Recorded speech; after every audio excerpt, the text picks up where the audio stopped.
நம்ம இந்த வீடியோவில் என்ன பார்க்க போகிறோம்னா, டென்ஷன் செட்டு எப்படி மாற்ற போகிறோன்றது தான் இந்த வீடியோவில் பார்க்க போகிறோம்.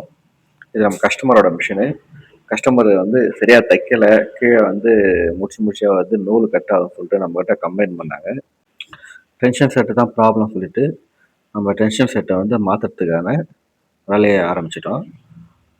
நான் எப்படி மாற்ற போகிறேன்ட்டு இந்த வீடியோவில் பாருங்கள். முதல்ல அந்த பிளேட்டை கட்டிடுங்க, ஃபேஸ் பிளேட்டை.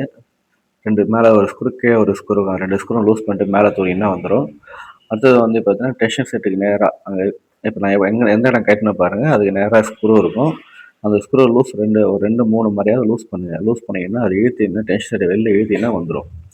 அடுத்தது புது டென்ஷன் செட் இப்போ நம்ம எடுத்துருக்கோம். அது எடுத்துக்கும் போது அந்த டென்ஷனோட டெம்பரை வந்து அட்ஜஸ்ட் பண்ணி பண்ணணும். ரொம்பவும் வந்து டெம்பர் இருக்கக்கூடாது, ரொம்பவும் வந்து லூஸு டெம்பரோட இது கம்மியாக இருக்கக்கூடாது.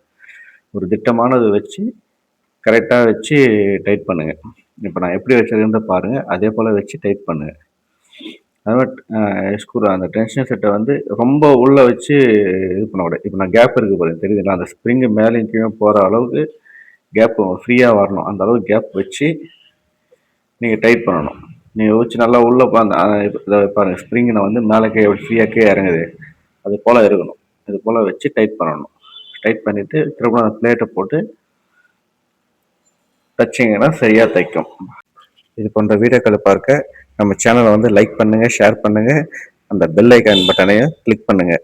அதுக்கு முன்னாடி நம்ம சேனலை சப்ஸ்கிரைப் பண்ணுங்கள். நன்றி.